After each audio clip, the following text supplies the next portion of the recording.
All right, ladies and gentlemen, thank you so much for joining us here today. Sorry for the delay in starting. My name is Jonathan Powers. I'm the Federal Environmental Executive here at the White House Council on Environmental Quality. I want to thank everyone who's also joining us online. We're watching at whitehouse.gov/live.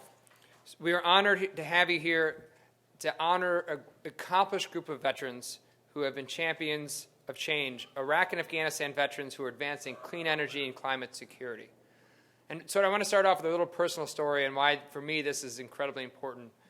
And I think one of the reasons that many of my fellow vets got involved in this, when I was a platoon leader in Baghdad, we were located right in the northern part of the city in a palace once owned by one of Saddam Hussein's sons. And at every evening at about 6:30, we would have, as the Iraqis who left working for us during the day would leave the base, we obviously knew many were leaving with ideas of where some of our equipment was and things of that nature. And it became very evident to us that within an hour of them leaving, many of those sites where our fuel trucks were sitting would get targeted. And so at 6:30 every night, it became routine. Those trucks would move to a different part of our compound. And for me, that was one of the first times that I really began to understand the issue of energy security and came home and began to focus on the issues of climate security as well. And many of the champions who we're going to hear from today had very similar stories and very similar experiences as they move forward into doing the incredible work they're doing, both in industry and advocacy, to try to change the national dialogue on what we're doing on these issues. So I'm going to start off quickly with some housekeeping items. One, please save your questions for the designated times, and we'll have microphones that will go around because this is online. This is live online. Two, we'll also be taking questions from our online audience who can join us in the conversations and tweet using the hashtag #ActOnClimate. ActOnClimate is the hashtag. And there are no designated breaks during the event, but if you need to step out, please feel free to do so. There'll be some pretty obvious breaks between panels and between speakers, so just please be appropriate with doing, and feel free to use sort of the back door to slide out. The restrooms are down around the corner, and there's a cafe as well. We have a pretty packed agenda because there's a lot of folks interested in this issue and this topic. So I'd like to introduce first my boss, Chair Nancy Sutley. Ms. Sutley is the chair of the White House Council on Environmental Quality and is principal environmental policy advisor to the president. She helps to develop and coordinate the administration's environmental and energy policies, and also served as a deputy mayor for energy and environment in the city of Los Angeles. Nancy?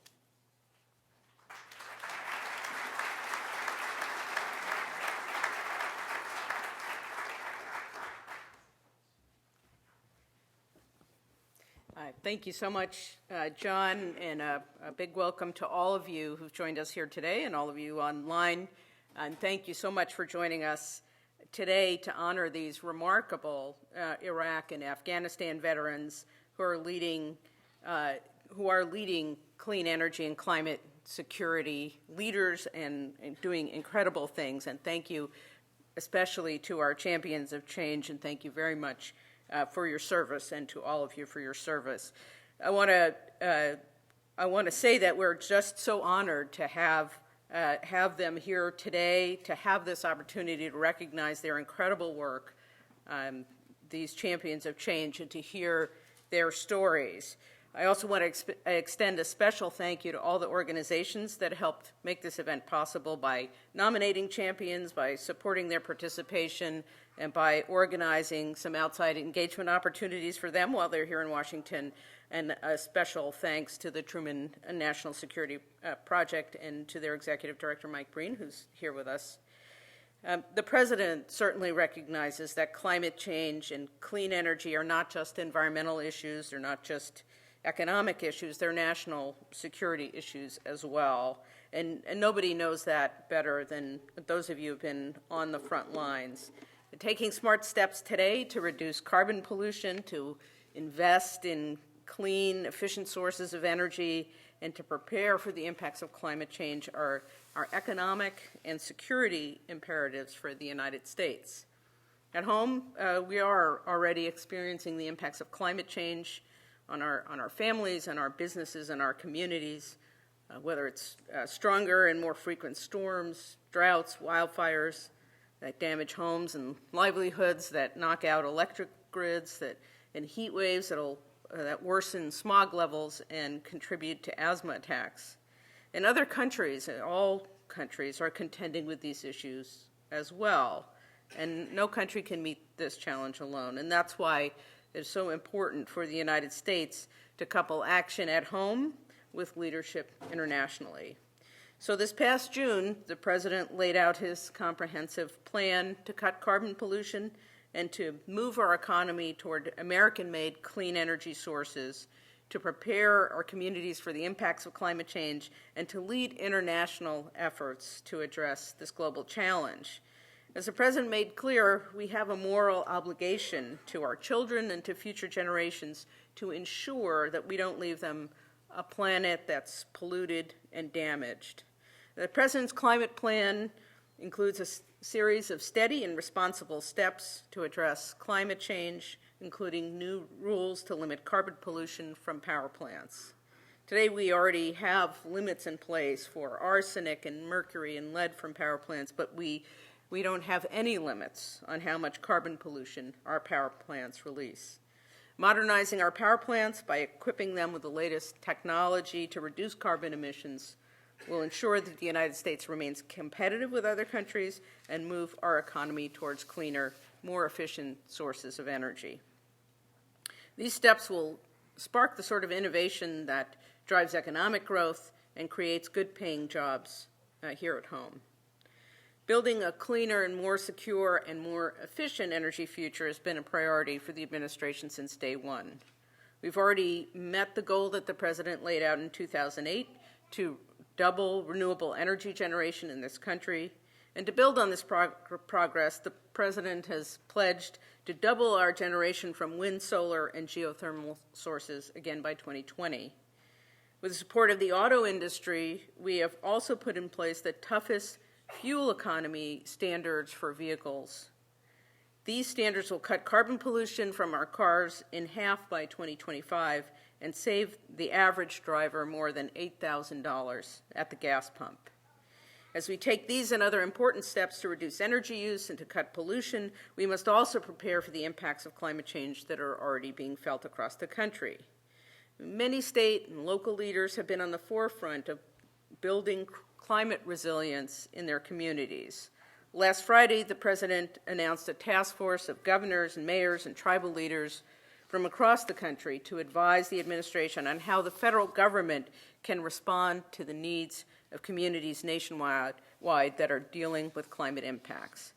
He also directed federal agencies to take a look at their programs across the board and find ways to make it easier for cities and towns to build smarter and stronger. And we're doing our part within the federal government to lead by example in our operations. The federal government is the single largest consumer of energy in the U.S.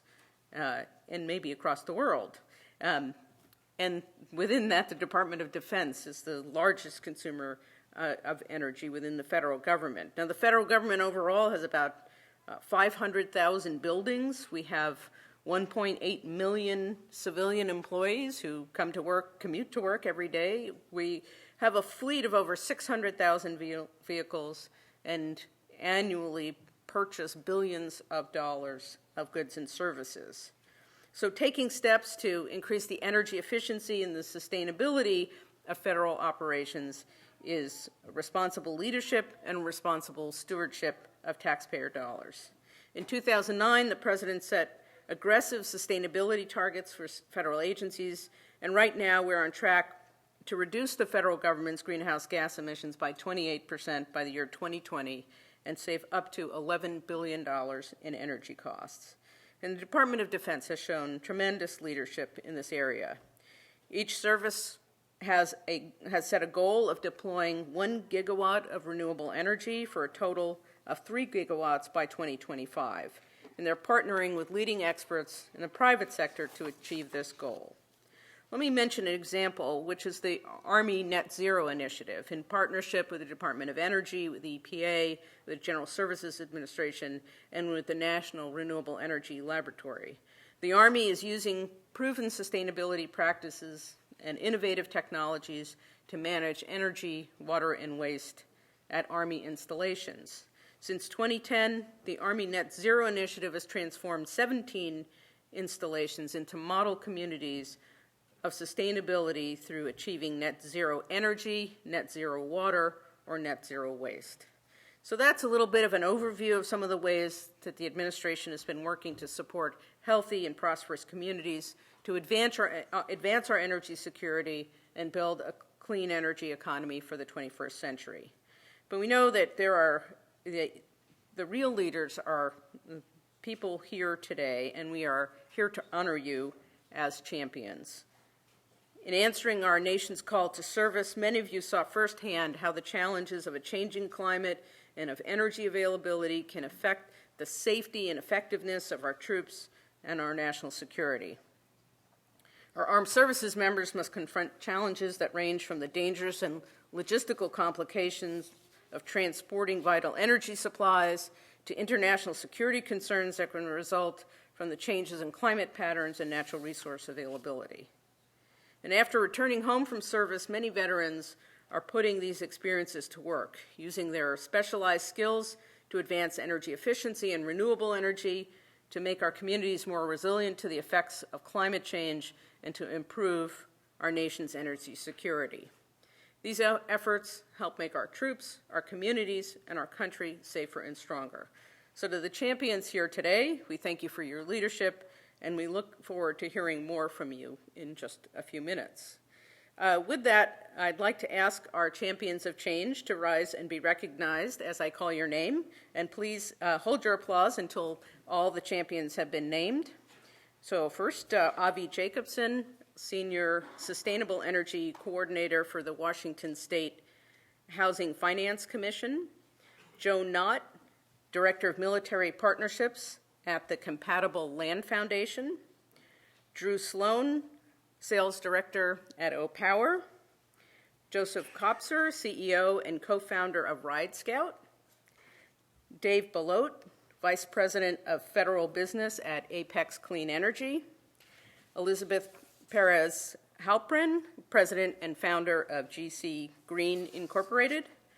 Kevin Johnson, Senior Manager of Mergers and Acquisitions at Acciona Energy North America. Nat Kramer, President and CEO of Clean Power Finance. Adam Cody, CEO of Thermal Energy Storage of Maine. Adam is in Afghanistan and is represented here today by his business partner, Kim Kenway. Robin Eckstein, Truban Project Defense Council member. Philip Green, President and founder of Green Power Technology, and I might add, a fellow graduate of the Bronx High School of Science. Go Science. And Andrea Marr, Commissioning Energy Efficiency Engineer at McKinstry. Please give them a round of applause.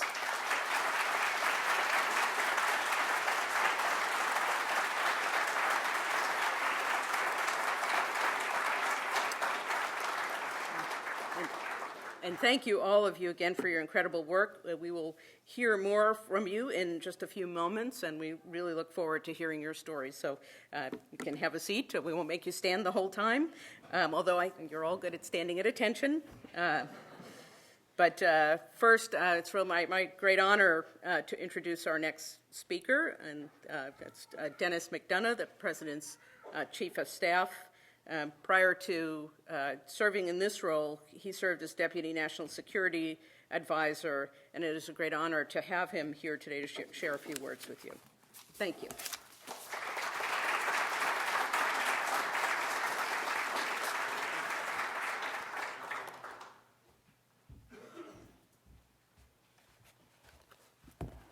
Nancy, John, thank you both for those very nice remarks. Sharon, Denny, Mr. Chairman, Secretary Moniz, it's nice to see you all. Thanks for coming. Let me just say a word about John and Nancy and their team at CEQ for the incredible work that they do day in and day out, not only to make the federal government more sustainable, but in so doing, making sure that it's run more efficiently and more cheaply for the taxpayer, but also leaving a cleaner and safer environment for our kids, including my 3 kids and Sharon's 2 kids who spend a lot of time swimming together. let me just say that I'm really proud to be with that group that we just heard about today, to honor them as champions of change for advancing clean energy and climate security. Let me thank you in addition for obviously your service over the many years that precedes this equally valuable service to the nation and to our enduring strength. You embody the meaning of service. Not only have you served your country on the battlefields of Iraq and Afghanistan, but you've chosen to continue that service with the work you do on the front lines, as we call it here, of clean energy and climate security. The President made developing the twin goals of clean energy technology and preparing for the effects of climate change a priority for the sake of America's economic growth and for the health of future generations. He's called for a clean energy economy that will create jobs, spur growth, increase energy security, decrease dangerous carbon pollution, protect the interests of taxpayers, and make sure we're good stewards of the environment we want to pass down to our kids and, God willing, our grandkids. As Nancy mentioned, the President reinforced his commitment to these issues in June when he launched his Climate Action Plan on an exceedingly hot afternoon at Georgetown University. And I want to reiterate the significance of last Friday's release of the executive order on preparing the United States for the impacts of climate change, which established a task force on climate preparedness and resilience. The federal government has, as Nancy said, a critical role to play in supporting community-based preparedness and resilience efforts. It's our moral obligation to establish policies and prioritize investments that promote climate preparedness, protect critical infrastructure and public resources, support climate change science and research, and ensure that the federal operations and facilities continue to protect and serve citizens in what is clearly a changing climate. The President also recognizes the national security implications of climate change and has directed his NSS, the National Security Staff, to help lead that effort. Just last week, an independent report warned that climate change will increase the risk of everything from water shortages to starvation to drought and disease around the world over the course of this century. And that will have significant impacts on our national security and increasingly what we're asking of our men and women in uniform. The awardees here with us today understand that firsthand. They know the challenges of securing American energy and the threat of climate to the safety and effectiveness of our troops and national security. They have seen it. In fact, for some of today's awardees, you'll hear this yourself, it was the dangers and logistical challenges of transporting vital energy supplies in a combat zone that spurred their commitment to clean, more sustainable energy. I think the awardees today here would agree with me that their military service has provided them with the many skills they needed to excel in these new innovative careers. And all of our returning servicemen and women have the skills and training our country needs to ensure our continued growth and movement towards a cleaner, more sustainable economy. Employers know that. And as the President has said, if you can oversee a convoy of equipment and track millions of dollars in assets, you can run a company's supply chain or balance its books. If you can lead a platoon in the war zone, you can surely lead a team in the boardroom. That's why through the First Lady's Joining Forces initiative, companies have hired 290,000 veterans and military spouses and have pledged to hire another 435,000 by the end of 2018, in what is an exercise of informed self-interest, frankly. This initiative, along with the tax credits for companies that hire unemployed vets and wounded warriors that the President has fought so hard for, and other veteran hiring programs that he's launched, are testament to the President's commitment to our veterans, but a fundamental realization that our veterans have enormous potential to add to this growing economy. Federal agencies also understand the value of our veterans and have made hiring and enabling veterans a priority. The VA has obligated close to $279 million to veteran-owned small businesses for projects that advance clean energy and climate security, and have awarded $270 million in green management projects to service disabled veteran-owned small business contractors. Programs like these help secure our energy future and empower our veterans who have served and sacrificed so much for us. As the President has said, No veteran who fought for our nation overseas should ever have to fight for a job when he or she gets home. So thank you for your military service. Thank you for your continued service through our efforts to advance clean energy and climate security. And God bless you for continuing to fight for our independence, our energy independence, here at home after all you have done and given, and all your families have done and given for us as you fought for our independence overseas. So I look forward to the proceedings today. Hats off to you guys. We, as the president would say, appreciate you, and we look forward to hearing what you, the lessons you have to learn with the rest of us. So thanks a lot.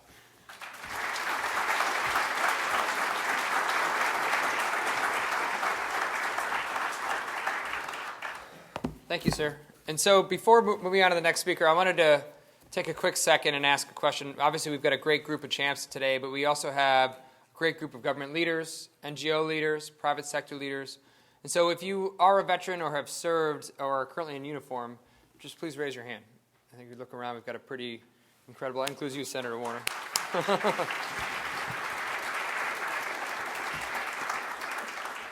So I'd like to introduce our Secretary of Energy, Dr. Ernest Moniz.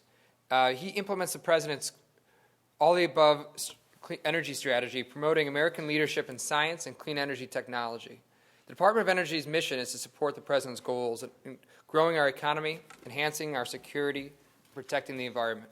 And prior to coming to the administration, Dr. Moniz was the Cecil and Ida Green Professor of Physics and Engineering at MIT, where he led both the physics department and directed the MIT Energy Initiative and the MIT Laboratory for Energy and the Environment. Sir, thank you for your leadership, and thanks for joining us here today.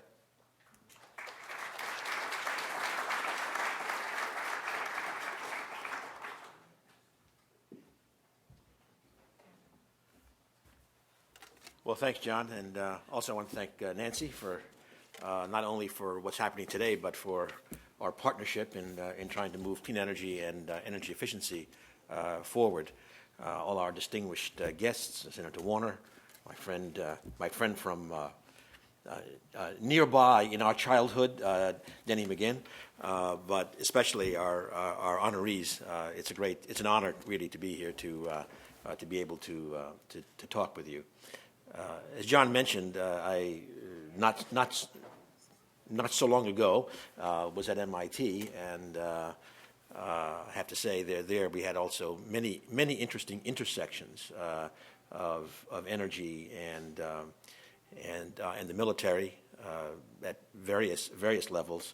I'll always remember one of our graduate students, Lieutenant Colonel John Burpo. He is a West Point graduate. He had Purple Heart, Bronze Star.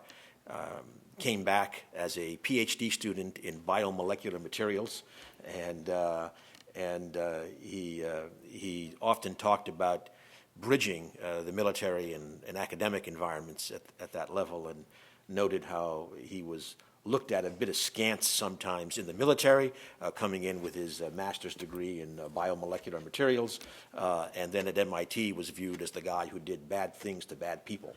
And he was a terrific guy. He's back on the faculty now at West Point, and his PhD work was, sorry for this riff, but I think it's really a great story. He trained viruses to self-organize lightweight materials, and he had his dream that eventually it was going to, among other applications, lead to more advanced drones, for example, with these materials. So it's really a terrific guy. When President Obama visited MIT in 2009 for a clean energy speech, not surprisingly, we had him in uniform and showing the president this work that he was doing. So it was really terrific. But I'll also mention other kinds of work. The Army, for example, has at MIT now a very successful Institute for Soldier Nanotechnology, and once again the idea is advanced research into technologies that can help the guy on the front lines, lightweight batteries and the like, very effective. And the chairman of my advisory committee then, and I'll end the anecdotes with this, was a very proud Marine named George Schultz, George went nowhere without carrying his collapsible photovoltaic blanket that was also designed for the soldier on the front line. So anyway, in our wonderful academic environment, I just want to say that I think we always had in our minds as well the idea that we could apply these advanced technologies to areas of great importance to our warfighters, as well as to, and I'll come back to this perhaps a little bit, as well as to helping the military in terms of saving energy, meaning saving money, and again, I'll come back a little bit to that. It's really quite a time to be at the Department of Energy. Some of you may, and some of you probably don't know the full range of the department's responsibilities. Clean energy is obviously one, as John said, but I might also mention we have nuclear weapons, nuclear materials, nuclear nonproliferation responsibilities, among other responsibilities. And the President's Georgetown speech, and Dennis is right, it was a hot day, has already been alluded to in terms of setting out the climate agenda going forward. But I'll just note that 6 days earlier in Berlin, he had also given another major policy speech, and this was on nuclear security. It was really the reprise of his very early Prague agenda in terms of nuclear security. Both of these issues, clean energy and climate and nuclear security, are very central, as I've said, to what we do at the Department of Energy. What I want to emphasize a little bit is the linkages. These are not totally separate areas. For example, and I saw Sherry Goodman here, as pointed out in the Center for Naval Analysis study back in 2006, that we should remember that climate change has very important implications for national security and for our armed forces. For example, as a threat multiplier in unstable parts of the world, which in turn can link to terrorism, to nuclear terrorism, and I think the military, the retired 4-stars who signed that report, were very early pointing out this very, very important linkage. Another linkage I'll mention, and then I'll go on to the climate agenda more specifically, is nuclear power. Is not, again, a link. Nuclear power certainly can be part of our low carbon agenda going forward. In fact, if you look at Japan right now, where exactly 0 of their 50 nuclear power plants are operating, they are in a very difficult position with regard to meeting climate targets. But if nuclear power is not done safely and securely, then again, it's a national security issue. And frankly, right now, Iran is the poster child for the potential of using a civilian nuclear power system as a pathway to nuclear weapons. So anyway, so these two agendas of climate and nuclear security are very much on our minds, including the important linkages between them. Now, turning to the climate agenda, again, it's a very exciting time for energy broadly in the United States. As you know, we have had a tremendous increase in our production of oil and natural gas domestically, principally through exploiting our shale resources. Our oil imports are at the lowest level in 2 decades. In fact, just last year, we increased our domestic oil production by 1 million barrels a day, principally through 2 reservoirs, one in North Dakota and one in Texas. What I want to now, reduced oil imports obviously links to the long-standing energy security agenda of this country, not to mention balance of payments agenda. But what I do want to emphasize is, even as we increase our oil production, we continue to have a very, very strong focus on reducing our oil dependence, which is also part of that security agenda. And there we have three main thrusts. One is efficiency, and the President Obama, I'm sure as you know, really took an historic leap forward in terms of our vehicle energy efficiencies with CAFE standards that essentially will double our vehicle efficiency by 2025, north of 50 miles per gallon. And we are already seeing the benefits of that in terms of reduced carbon emissions as our vehicle fleet becomes more efficient. The second thrust there, and this is one where the Department of Energy is a partner with the Department of Defense and the USDA, advanced biofuels. And in particular for the Department of Defense, the goal is to move towards especially advanced drop-in biofuels that will really be compatible with our existing military equipment. And there, by the way, I would say that we're still not there in terms of cost parity, but a huge amount of progress is being made.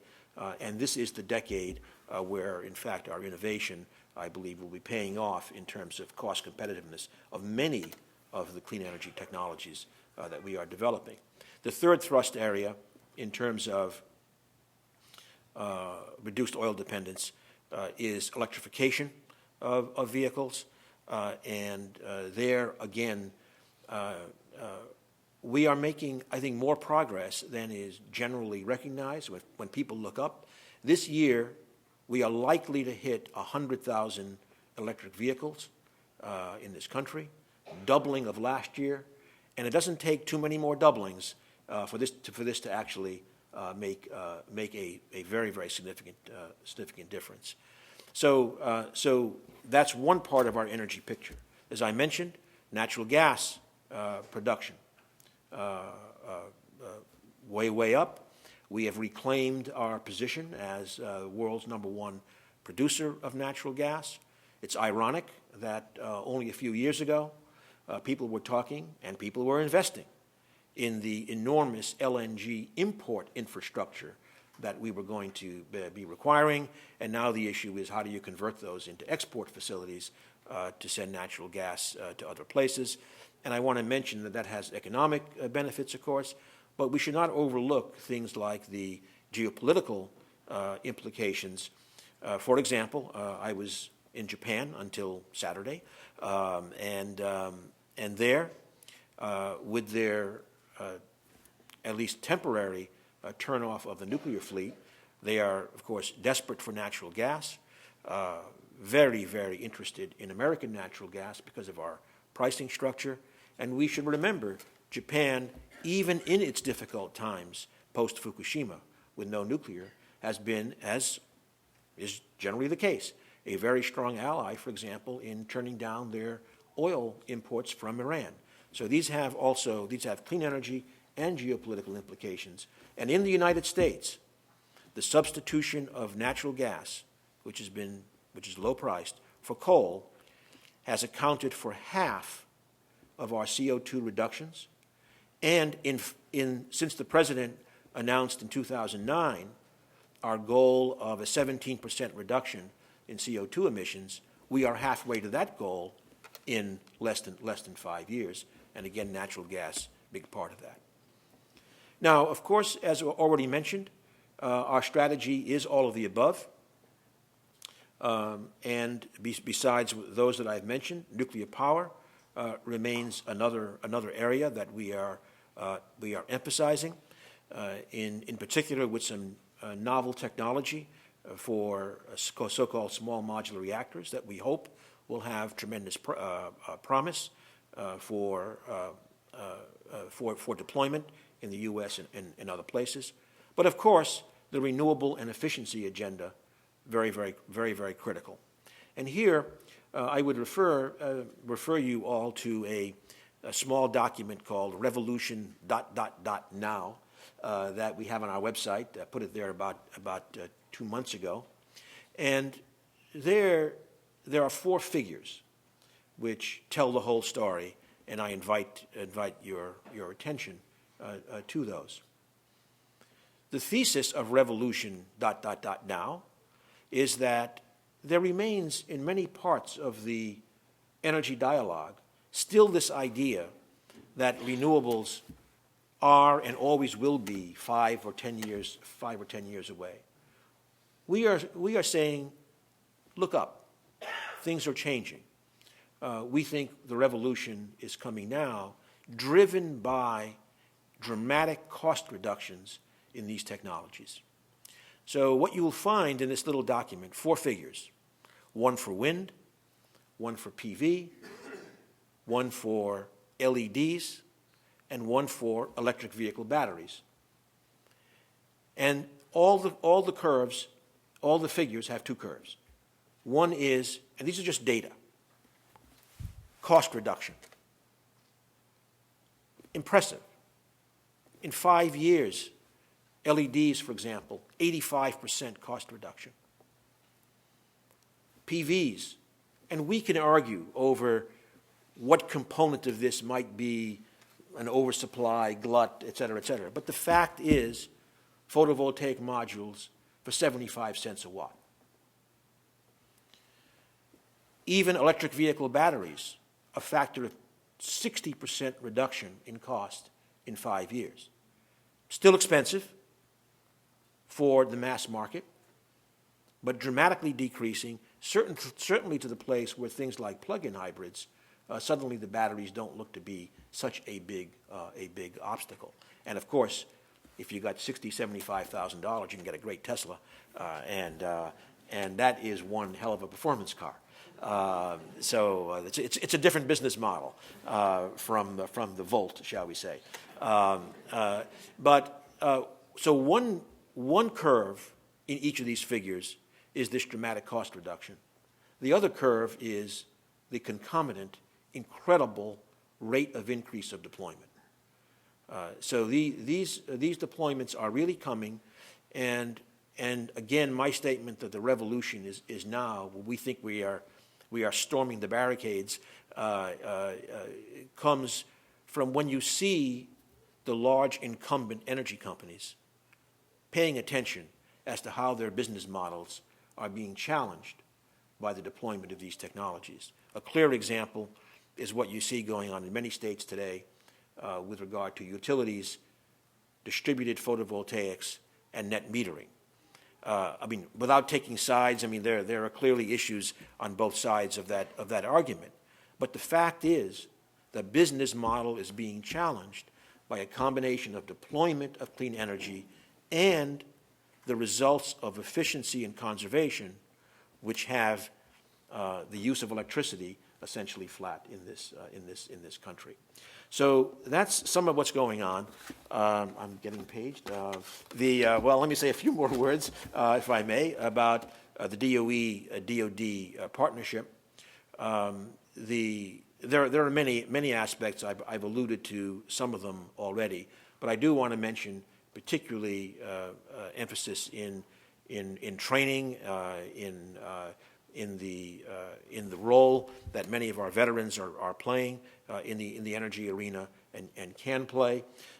And this goes from PhDs like John Burpo, who I mentioned earlier. I should have brought him here, actually, to this, to the entrepreneurial community in clean energy. And I know at least some of you I met last night in an energy entrepreneurial context. To use of operational skills in, for example, the enormous needs we're going to have in terms of rebuilding an energy infrastructure for the 21st century that, in particular, as Dennis emphasized, not only do we need to move energy around, but we need also to be resilient. In fact, I'm going to take an aside and say that at the Department of Energy, we are, of course, very, very attentive to the risks posed by climate-induced extreme weather events, et cetera. It was mentioned, of course, the President's executive order on Friday, for example. But what I also want to emphasize in my aside is that we are trying to put together an integrated strategy for resilience that includes multiple threats to the energy infrastructure, extreme weather, but also cyber threats, threats of physical attack on the infrastructure, and the threats posed by the interdependence of different infrastructures like electricity, fuels, information, water, et cetera. So this is a big challenge, and one that's, again, going to involve lots and lots of skilled people. In 2013, say that 25% of the Department of Energy's hires were veterans. And as Dennis says, this is a self-serving approach, given the quality of these people. Actually, since 2010, we've trained more than 30,000 workers in things like smart grid skills, using ARRA. Of course, veterans are part of that. But I also say going to things like, again, using some operational skills. We also talk with our labor unions, for example, in terms of things like helmets to hard hats. We think these are all extremely important programs going forward. So I'm going to stop at this point, but thank you again for your prior and your future service, as Dennis said, in serving our independence goals in so many different directions. So thank you very much. Can I take the question? Okay. I'd be happy to take one or two questions or comments or statements of outrage, including from the youngest members of our audience, who I hear making comments.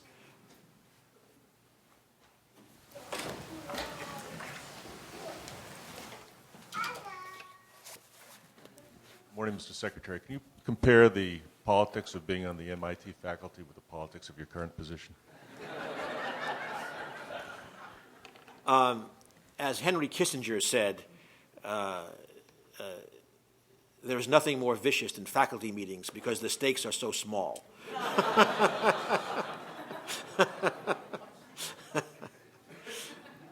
But it's good training, right? Another question?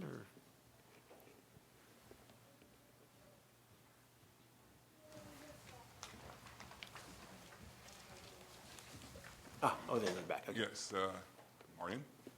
My name is Dr. Green. I'm an educator. One of the problems we see is that there's going to be a change in demographic in this country. It's not a problem anyway. But most of those who will be the majority do not have the STEM discipline to advance our nation. Thus, we are dependent upon foreign workers who are skilled in the STEM field. Is the Department of Navy or Department of Defense addressing such a problem with respect to energy? Yeah, well, I'll talk about the Department of Energy, at least, and the administration, and the answer is yes. I'll mention two programs. One is a program, it's called C2E. I won't try to remember what it stands for, but it's fundamentally a Women in Clean Energy program that came from the clean energy ministerial process. So it's an international process. Actually, in my previous life at MIT, we were very pleased to serve as the host of a Department of Energy program started just over 1 year ago to bring more women into clean energy. And now, and that's been very successful, and we have ambassadors who also go out to, they are accomplished mid-career people generally, and women, in this case mainly women, who go out to schools and are committed to help recruit more women into these fields. And now this year, this fall, we have adapted that to a minorities in clean energy program that we started out of our Office of Economic Development and Diversity. Actually, this all started kind of spontaneously in a hearing in which Congressman Bobby Rush raised these issues. And in fact, in a few weeks here at the White House, we'll be having a public event on this minorities in clean energy, and it'll be modeled much like the women in clean energy. And of course, those are overlapping sets, and we will be having ambassadors as well to make sure that we can build the workforce that we need. So thank you all very much. Bye.